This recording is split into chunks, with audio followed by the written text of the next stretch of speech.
வாழ்க வளத்துடன் அனைவருக்கும் அன்பு வணக்கம். எல்லாம் வல்ல இறைவனின் திருவடிகளை போற்றி பணிந்தும் யாதும் ஊரே யாவரும் கேளிர் தீதும் நன்றும் பிறர்தர வாரா என்கின்ற கணியன் பூங்குன்றனாரின் நிறைமொழியோடும் இன்றைய சிந்தனை பதிவினை வழங்குகின்றேன். வைகறை வைரங்களில் இன்று நாம் காணவிருக்கும் வைரச் செய்தி ஓம் சாந்தி, ஓம் சாந்தி, ஓம் சாந்தி.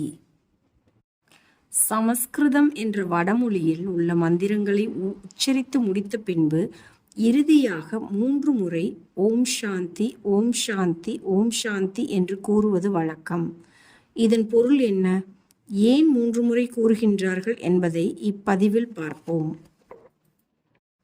ஓம் என்பது பிரணவம், அதாவது அனைத்து சொல் மற்றும் பொருட்பிரபஞ்ச தோற்றங்களுக்கும் மூலமான முதன்மை ஒளி ஓம்.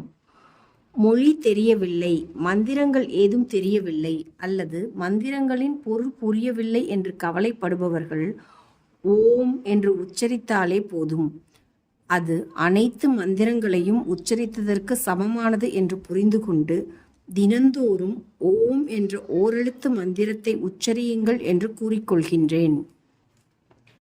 சாந்தி என்ற சொல் நிறைவு, முழுமை, அமைதி என்ற பொருள் உடையது.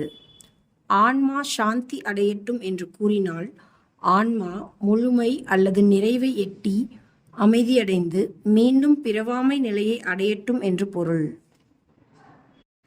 திருமணத்திற்கு பிறகு நடத்தப்படும் சாந்தி முகூர்த்தம் என்ற நிகழ்ச்சியில் ஒரு ஆணும் பெண்ணும் இணைகின்றார்கள்.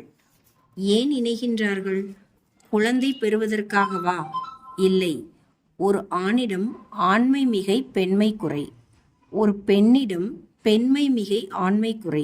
எனவே இருவரும் தங்களின் குறைகளை நிறையாக்கி முழுமையை எட்டி அமைதி அடைவதற்காக இணைகின்றார்கள். இந்த இணைப்பில் குழந்தை என்ற விளைவு உண்டாவதை தவிர்க்க இயலாது. இந்த உதாரணங்களை எல்லாம் ஏன் கூறினேன் என்றால், சாந்தி என்பது முழுமை அல்லது நிறைவு அடைந்து அமைதி அடைதலை குறிக்கும் ஒரு சொல் என்பதற்காக கூறினேன்.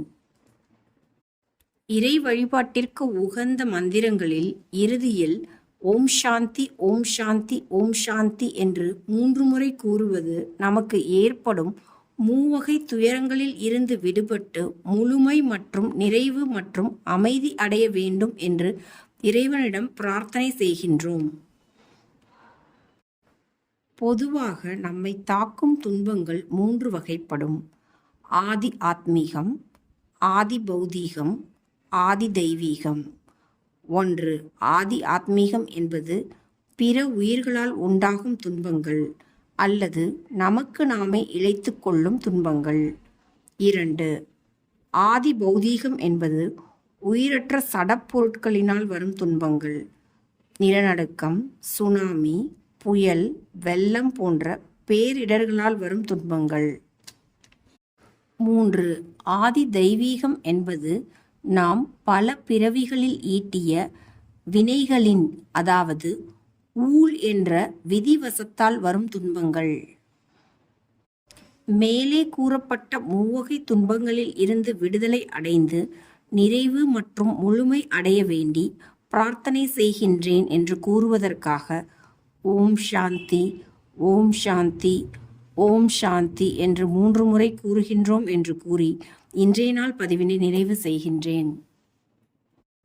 எல்லா உயிர்களும் இன்புற்றிருக்க நினைப்பதுவே அல்லாமல் வேறொன்றறியேன் பராபரமே என்கின்ற தாயுமான சுவாமிகளின் நிறைமொழியோடு இன்றைய நாள் பதிவினை நிறைவு செய்கின்றேன். அனைவருக்கும் நன்றி, வணக்கம். வாழ்க வளத்துடன்.